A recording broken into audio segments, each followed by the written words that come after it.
Good afternoon, everyone. My name is Eric Yurkovich. I'm a principal at Ramey & Associates. We're really excited to be here today to talk to you all about the land use alternatives. But before we really jump into the content, I want to just pause for a second and sort of acknowledge that we have a really big opportunity today, that we're really coming together as a community to talk about how we plan for an equitable future for Culver City. The general plan really does offer a unique kind of long-range opportunity to think about what our roadmap looks like going forward so that we can best support people who live here now, our residents, our workers, and visitors in the city. And our goal is really to make Culver City a place where everyone can thrive. And really to create that future that welcomes everybody, we want to engage as many people as we can in this general plan update process. This is really our chance to have some of those kind of community-wide conversations about what we love about Culver City, kind of what are the dreaming up solutions for those big ideas and those issues that we're facing, and really setting our vision and course for the future. We need everybody engaged in this process so that we can really come together to bring our perspectives, our unique stories together, so that we can really plan for a Culver City that's vibrant for all. And so that's participation in this meeting, but also upcoming workshops. And as Ashley told you, we have a survey that's up for folks to review and comment on as well. As many of you know, the general plan is a long-range policy document that maps out how the city of Culver City serves the community. California law requires that every city and county in the state have and regularly maintain their general plans. These general plans really influence everything from our parks and our shopping centers and our roads. And all of these are really a result of these types of planning and engagement efforts. The plan itself sets forward a 25-year vision for the future, and it really builds on those core strengths in Culver City while tackling new and emerging challenges into the future. But the general plan itself is not just a plan for the future. It's about coming together to talk about the challenges that we face today. So as we start to plan for the future and think long-term about the future, that vision, those goals, those policies and actions really need to reflect the issues of today. So whether it's talking about traffic and traffic jams, the housing crisis, or climate change, those are all important frameworks to think about within the general plan itself. Now, as I mentioned, the state of California requires general plans for each community. And at the top of the screen, you see the 8 required elements or chapters of those general plans. But the state also provides communities with a lot of flexibility to tackle other topics of community concerns. And so at the bottom of the slide, you can see some of those additional topics that will be incorporated into this update of the Culver City General Plan. Everything from health and well-being to climate change to arts and culture will all be pulled into this update of the general plan. And while we're talking today specifically about land use and land use alternatives, these decisions about land use really affect all these different components and parts of the general plan. So we'll be thinking about that as well. This graphic on your screen now really is a simplified graphic of the general plan update process. We kicked off the process with a discovery phase where we reviewed existing documents and policies within the city, assessed existing conditions, and then published a series of reports. And Martin is going to recap some of the existing conditions work that we've done to date today. We then worked with the community and the Community Advisory Committee to really understand what you love about Culver City and what you'd like to see in the future. That input and that listening really helped us to craft the vision and set of core values that are kind of the heart of every general plan process. And now we've sort of moved into this phase where we're looking at alternatives for land use and mobility. And today we're really going to be discussing those land use alternatives. During the process, we have completed a significant number of kind of touchstones with the community and these different types of community engagement activities. And this is a little bit of a snapshot of what some of those engagement activities have been to date. These include in-person activities like the Visioning Festival and pop-up meetings that happened before the COVID-19 pandemic. And then since the pandemic happened, we've had to switch to online and virtual meetings, which I'm sure many and all of you are now quite familiar with. And these include things like doing more video work, doing online surveys, and hosting virtual meetings. So during that engagement process, I mentioned that we worked really hard with the community and you guys to really develop this vision for the future. The vision really provides sort of an umbrella for the general plan and touched on it, really articulates where we want to be in 2045. So Culver City in 2045 continues to be a vibrant, unique, and diverse community with strong social and economic fabric stitched together by its arts and cultural assets, creative enterprises, high-quality services, and inclusiveness. It is a progressive and bold city, leading the region to address complex challenges in housing, transportation, public health, public safety, and the environment. Its residents, workers, businesses, and visitors enjoy smart and modern infrastructure and fiscal sustainability, supported by a commitment to equitable planning for the future generations that will inherit Culver City as a home, as a neighbor, or as a cultural and economic destination.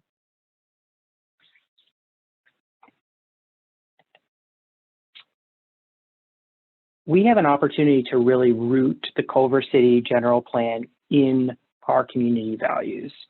So throughout this process, we've heard from the community's belief in these values in creativity and innovation, in sustainability, equity and inclusiveness, and compassion for all.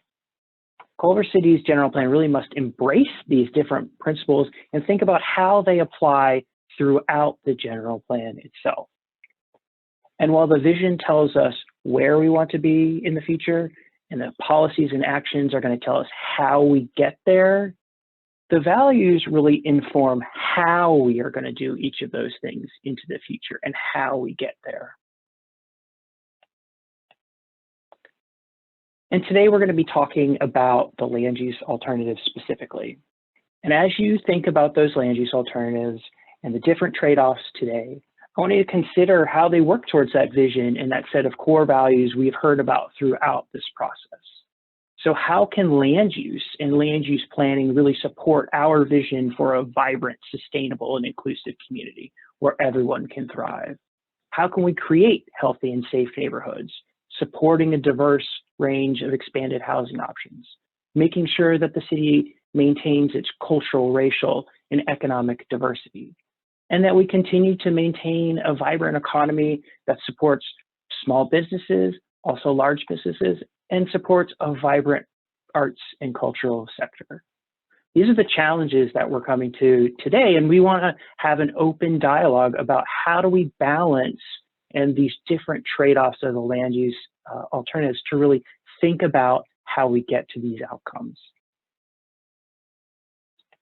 And finally, I've said the word alternatives a lot, but it's alternatives to what, I think, is a really important question. So when we're talking about these alternatives, we're really talking about an alternative to the city's general plan land use map. This map establishes the policy direction for each parcel of land within the city. The map is required by state law to talk about the proposed land use and the proposed density or intensity of the development on each parcel of land in the community. The map focuses on the future policy direction for the land use in the community and not necessarily what's on the ground today. Other elements of the general plan ensure that there's adequate infrastructure, services to really support that future land use vision. And in particular, the land use map and what it allows is really an important tool in helping the community achieve other key outcomes, whether it's increasing the diversity and supply of housing within the community or supporting small and large businesses within the community. And as Mayor Fish outlined, it really helps contribute towards the city meeting its obligations related to the state mandates around the housing element and the regional housing needs allocation. With that, I'm going to pass the mic over to my colleague, Martin Leitner from Perkins & Will, to talk through the existing land use, the land use strategies, and the alternatives. Great. Thank you, Eric. Good afternoon to all of you. I am Martin Leitner with Perkins & Will. We're located in downtown Los Angeles, and it's an honor to be here today with you. Thank you for taking two hours out of your day to allow us to present this to you. We're really looking forward to your feedback on this really important topic. As some of you know, this is not the first time that we're presenting to you. Some of you probably have seen some of this content already, but we think it's important to repeat some things just because they lay the foundation to these land use alternatives and help explain how we arrived at some of the things we arrived at, because these things are very specific to Culver City. Your city is very unique, and the solutions need to fit for your city. So I have 3 slides here that just go all the way back to the early days of the general plan update process, where we did an existing conditions report. And this here, you all know the boundaries of your city. Generally, we've heard some of you describe the city as an octopus-shaped city, so that is this city. We're going to be using this map a lot. You see the downtown towards the center, the center top of this. You see Ballona Creek, the concrete channel running through the city. You see essentially at the very western tip, the Costco.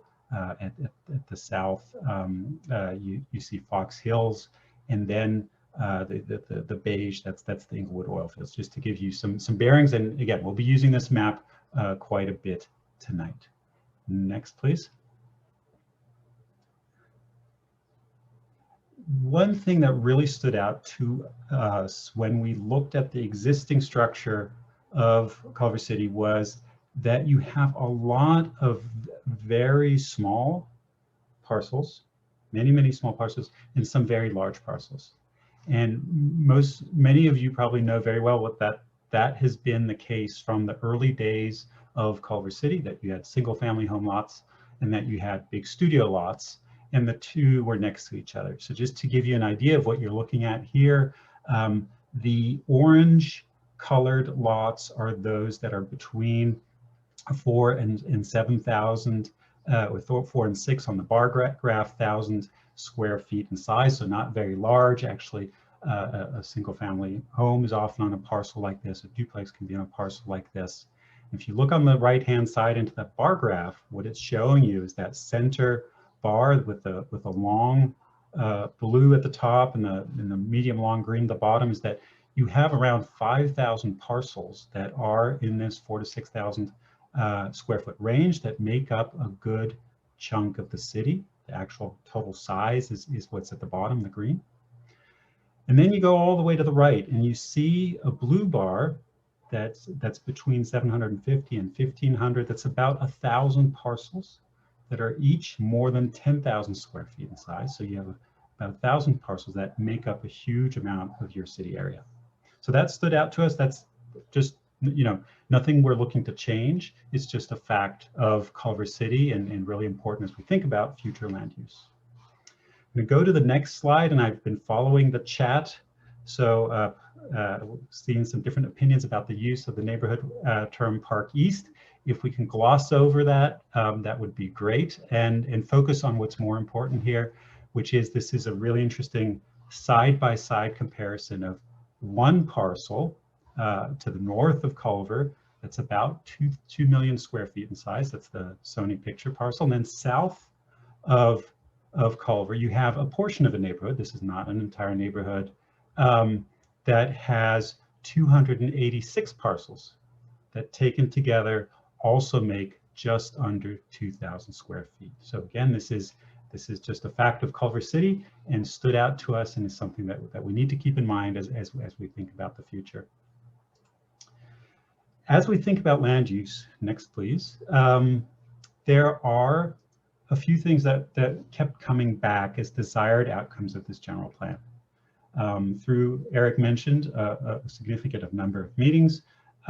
These are some of the key things that we've heard: healthy and safe neighborhoods, a diverse and expanded range of housing types, a diverse community and thinking about how to prevent displacement, a vibrant economy with small and local businesses, arts and culture, Ballona Creek, Baldwin Hills, and a network of parks and open spaces, connected public realm, and transportation network. Please just take these as background information that helped drive some of the conversation. Next. So what are we really trying to get at with land use alternatives? Land use is the title of our workshop. And what do we mean when we have alternatives? Well, it means that we have different scenarios that can realize your future in different ways, right? That means there are choices. There isn't one. There are alternatives that we're going to look at together, and we really want to get your feedback on. They're going to have different approaches to land use and urban design patterns, the physical and the use shape of your city. How big, in what pattern, and what happens inside. They're a really good tool to show trade-offs. If we do this, then we do that, or we do that, and then we do that. We can trade off one between the other. And what we think that'll allow you to do is to make informed choices about the future of your city. And here on the right, you just see two little illustrations. We'll be coming back to those. But that is essentially that. Next, please. As Mayor Fish opened, land use is about much more than housing, but it has been a key piece of the conversation to date. One is there is the regional housing needs allocation cycle of needing to accommodate, but we've also heard in our meetings a strong desire to accommodate more housing, in particular in front of the background of accommodating a more diverse people of ethnicity, race, income to enjoy the positive of being in Culver City. So that's going to be a lot of the focus here tonight, but we want to hear about everything. If you have concerns about other things, we will want to hear those in the breakout groups as well. So now come a number of slides that are, these are things that we have, we've looked at land use in many places around Southern California, and there's some things that we have seen that we wanted to share with you just to help inform our conversation. One approach to land use that many cities have taken in the past is what we're calling concentrated growth. The idea is that all of the new growth in a city happens in a few places, and that we have large parts of the city that we designate for no growth. Again, many communities have chosen this path forward.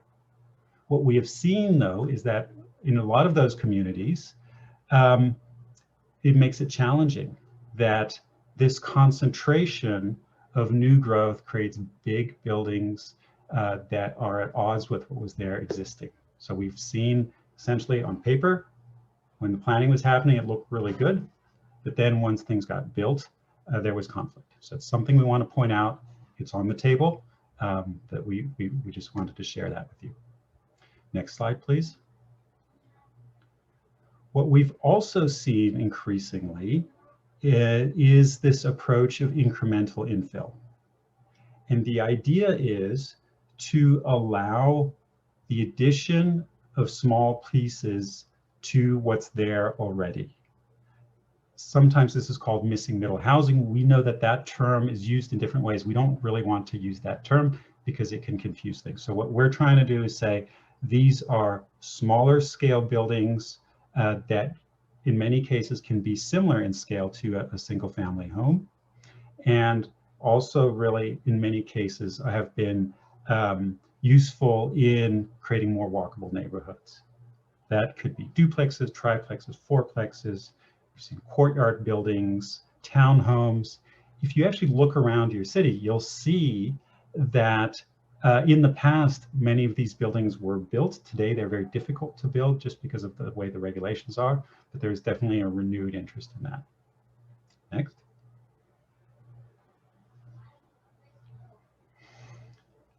The next step, let's say, of change more than that, than incremental infill, is what we're calling incremental densification. This means adding a little bit more. And if the incremental infill means adding, but having the opportunity to preserve what's there as well, this generally requires taking away what's there and building something new that is a little bit denser. It still works on small parcels like you have in Culver City, and it probably gets you more housing or more whatever it is. And let's get to the final of these 4 slides. The last one is large commercial industrial site activation. What do we mean by that? In the past, a lot of cities have had large chunks of land that were used for just one thing, as a warehouse, as an office park, or as you know, something but a single use. And what we're seeing increasingly is an interest in adding things to these sites that make them give them different uses over the time of the day. You're trying to make more use out of the land that you have. This could mean bringing in active uses, so there's a reason to walk there, so that the sidewalks are vibrant. This could mean taking an existing building that's currently not fully utilized and changing it to a different use. This could also mean just bringing in a whole new use to complement what's there. Often this involves some level of master planning. Next, please.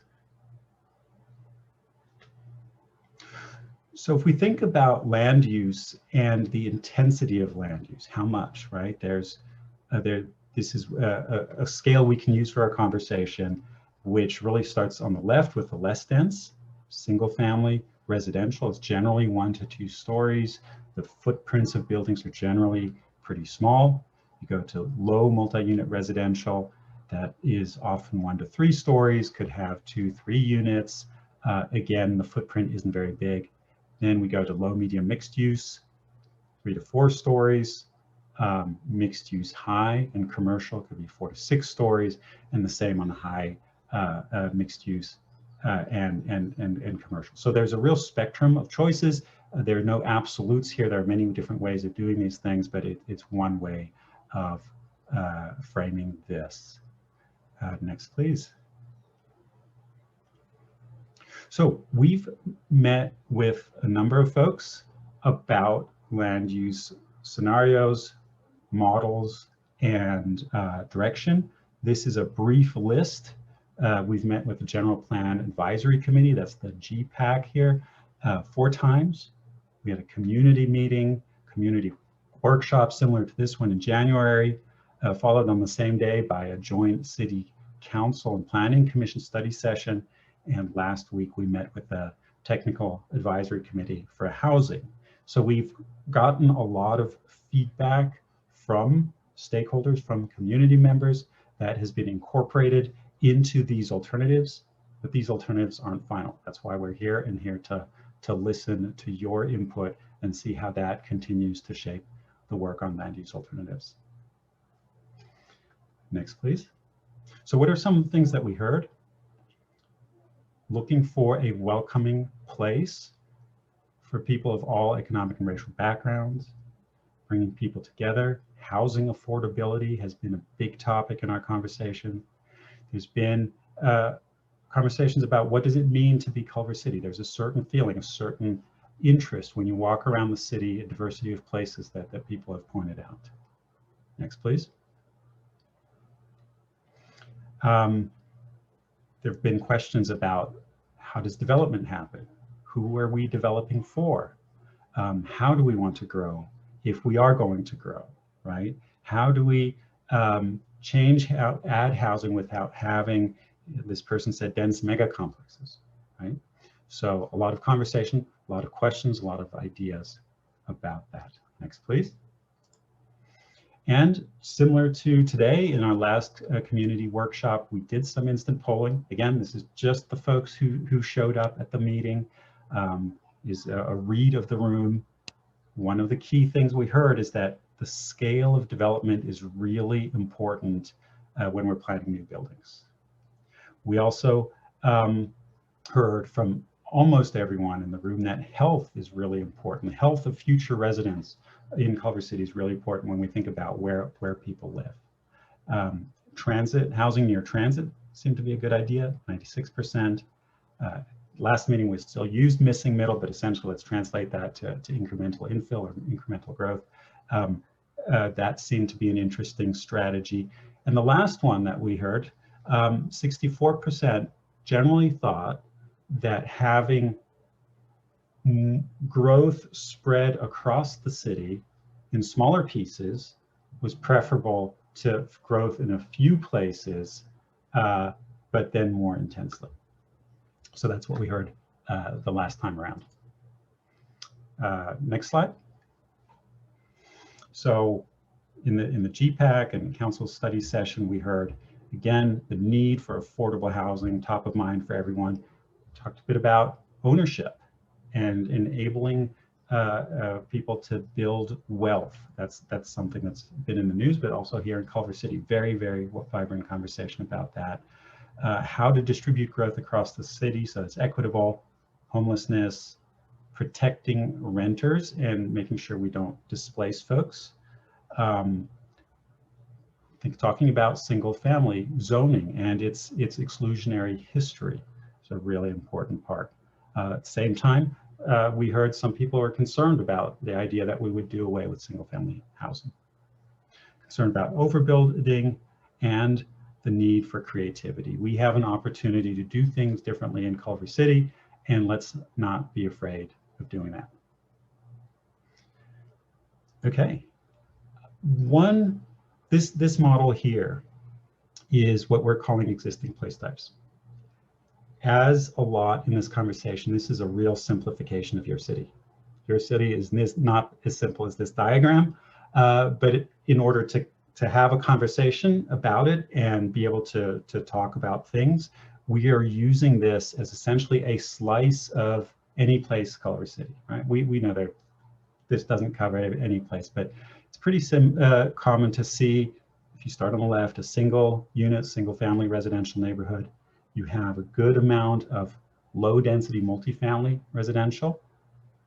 You definitely have a lot of parcels that front on the larger corridors, Culver, Washington, Sepulveda, Jefferson, just to name a few. And then you have large sites. In many cases, some of these large sites are still, have a big box with some parking, not all of them. One thing we need to point out that when we talk about single family or single unit, that is effectively a thing of the past. I think most people know that on the state level in California, there has been passed a law that allows accessory dwelling units in single family neighborhoods. What does that mean? That you can have up to 2 additional units. Some people call them granny flats. We're generally using accessory dwelling units on a property. Let's go through what we mean by some of these areas. Next, please. So in the single unit residential, what we see is generally you have narrower streets. Most places have sidewalks. You have a good amount of street trees, parking. Most buildings front to the street, and the scale is generally 1 to 2 stories. But the roads aren't as wide as your big boulevards. If you look at the bottom left, you'll see 2 colors there. Those are, if you look at your current general plan, those are the 2 colors that we would associate with this place type. Next, please. What are some of the things that you could do going forward with these neighborhoods from a land use perspective? You could maintain the existing single family designation. What does that mean? Essentially, from a land use standpoint, nothing changes. You can continue to have up to 3 units per lot, which means a single family home, and then an accessory dwelling unit and a junior accessory dwelling unit, right? We know that state law already has changed some of the parking and setback requirements to make it easier to get those additional units. And over time, you probably see a limited amount of growth in those areas. If you were to go with an incremental infill strategy, same area, what would happen? It would probably stay in a similar 1 to 2 story configuration, but you might now start seeing 3 quote unquote full units, right? Not a junior, but 3 units next to each other. And we've heard some interest in an affordable incentive for a 4th unit. Again, we probably need some parking setback requirements to make that all happen. But you would continue to see limited incremental growth, but you probably see more growth of full units without the restrictions of the accessory dwelling units. Third option is incremental densification. What does that mean? That probably means that you could go up to 3 stories. You could have on the same lot 4 units, 6, with an affordable incentive. Probably have to start figuring out how that transitions to existing development around from height and scale. Probably also really need good solutions from a parking and mobility standpoint. Over time, you'd probably see moderate amounts of growth with this scenario. Next, please. Now we're going to these neighborhoods that many of these buildings were probably built several decades ago. Those are the smaller multifamily buildings. They're generally on the same kind of streets as your single unit neighborhoods. They have a lot of trees on them, buildings oriented to the street. Scale probably varies a little more in terms of height and footprint.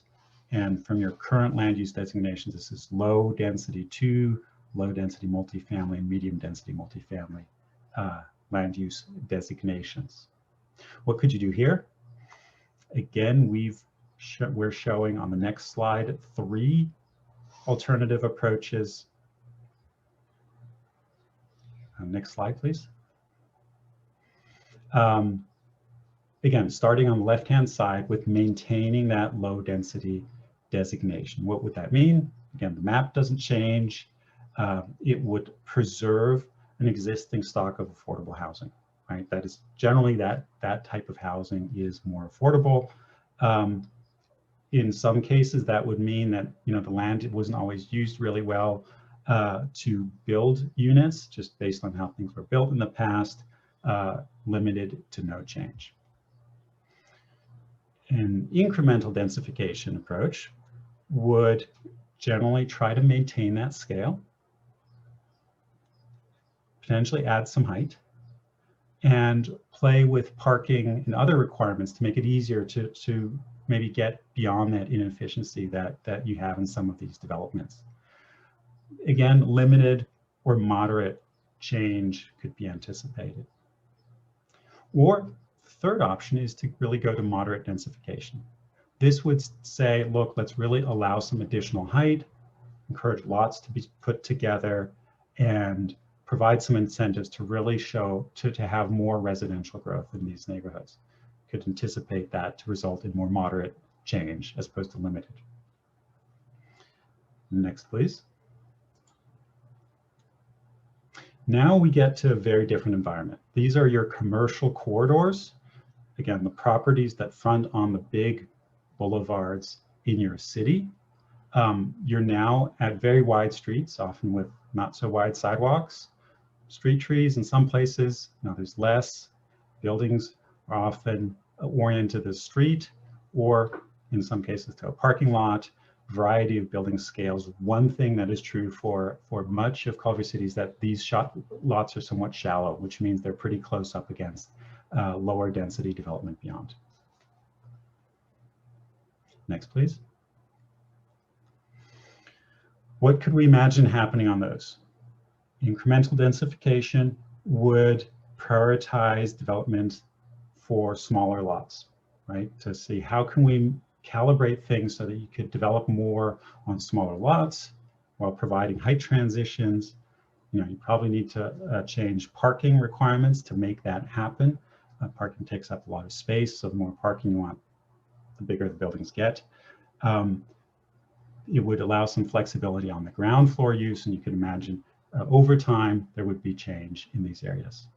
If we go to moderate densification, that would probably pursue a strategy of more height, allowing lot mergers, seeking to really maximize the residential opportunities. If we're thinking about how do we get a good amount of more residential units into Culver City, moderate densification would be pretty aggressive about that. And you could imagine moderate to significant change over time. Next, please. And then the final lots we're getting to are these larger commercial industrial lots. They generally also front on these big boulevards, have some of the same, context, except that they're pretty big. Often we have large footprint buildings, but also surface parking lots, and often not that tall buildings. Again, a generalization. What could we do here? Next, please. We could say, let's generally keep it that way. Let's add some activation, some uses on the ground floor in particular to make it more interesting. Keep the focus on commercial, non-residential land uses, but allow some residential to fill in, say, at a medium density. Next is activation with significant residential growth. It's different. In this strategy, we try to also integrate these sites more with the surrounding city, but the focus would really shift to residential. How do we get a lot of residential growth on these sites? Maybe at the expense of some of the commercial land uses.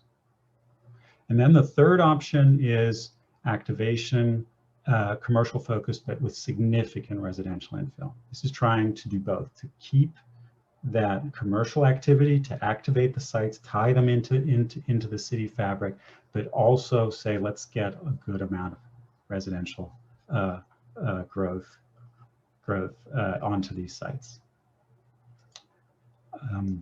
So we're getting closer to the end of my presentation. I apologize for the length, but I think it's all important as we get to now these maps. And before we jump into the maps, let me say these maps carry a lot of information.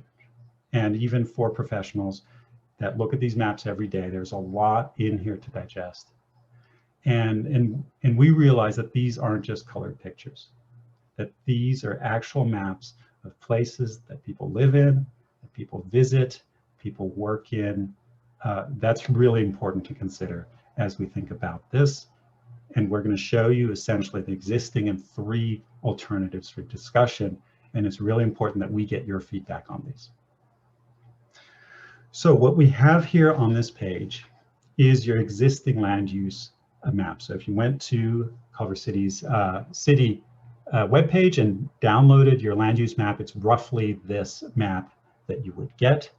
You see on the left-hand side is a key.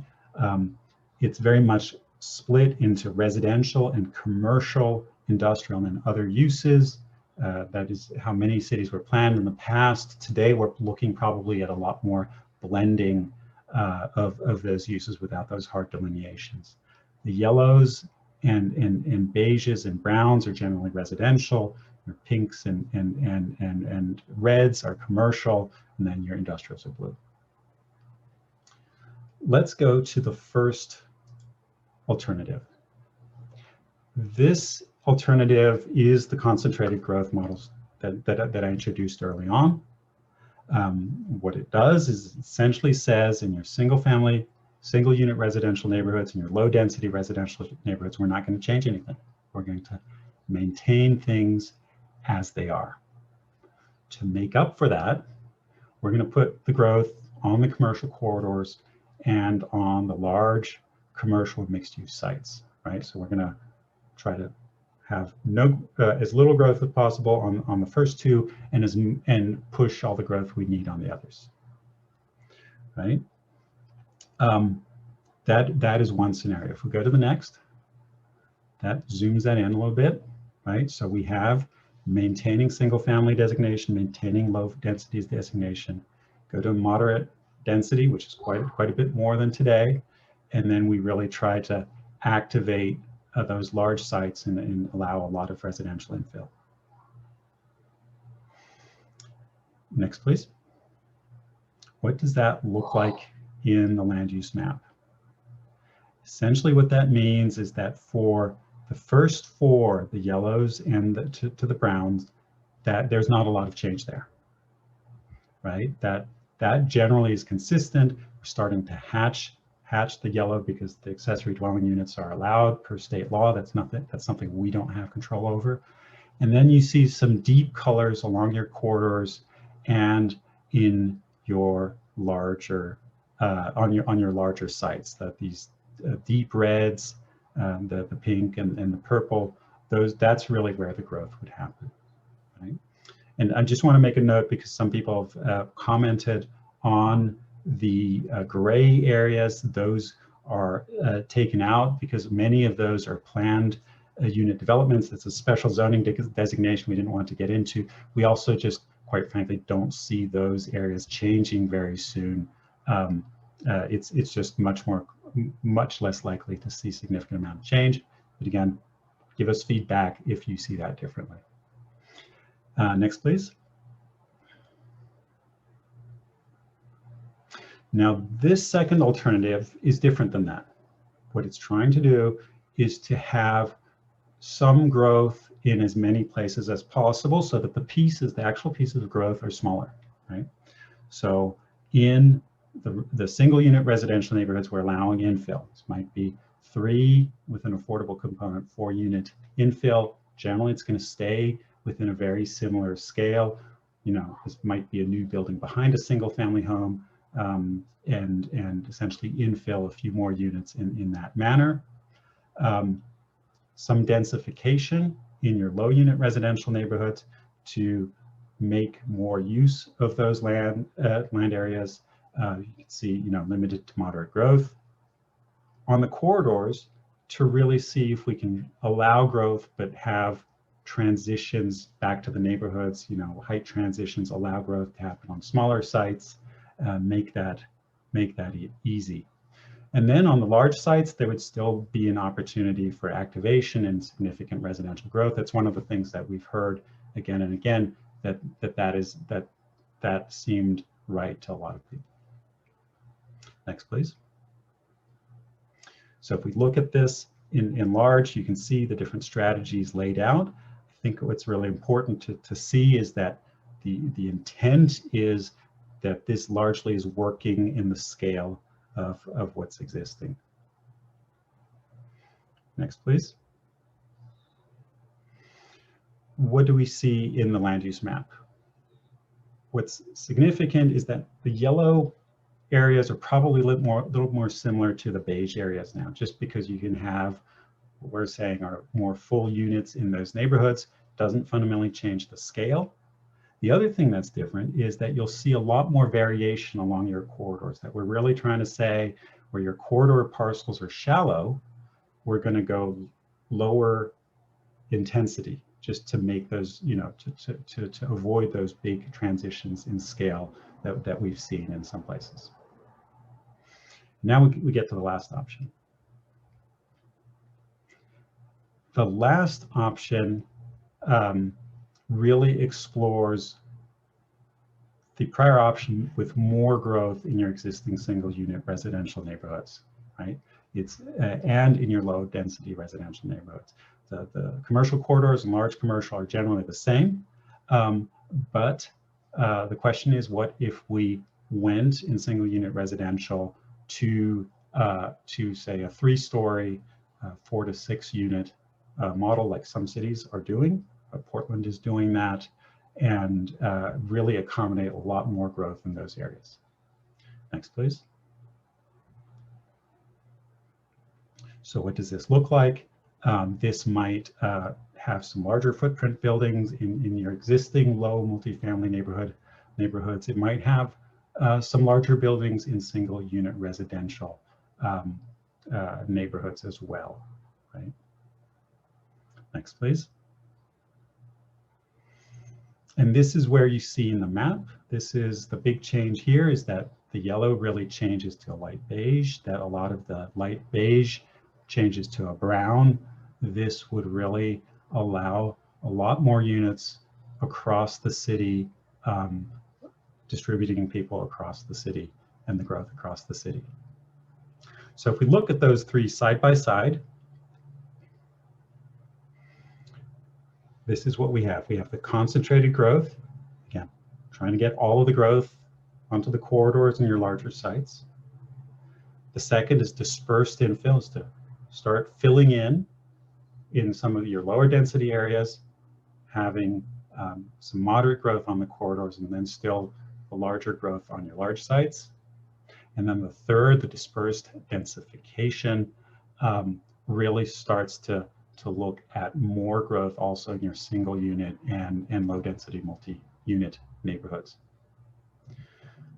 So we're about to go to some more questions and then the breakout rooms. The last slide I want to show you before we do that is going back and kind of thinking about how does this, how does this all figure back into the larger picture future planning of your city? What are some of the trade-offs that we really want to hear from you about in terms of accommodating new residential growth, right? We've heard a lot about wanting to accommodate new residential growth, wanting to accommodate a more diverse community in your city, more affordable options. What are some of the trade-offs? And some of the key ones are, how does growth happen? Does it happen in a few places intensely, or does it happen across the city, right? How do you kind of transition between new growth and what's existing? Height, scale, how do you tackle that? And then the question, how much of the growth augments what's there, and or does growth replace what's there? So those are some of the key questions that I'd like to leave you with.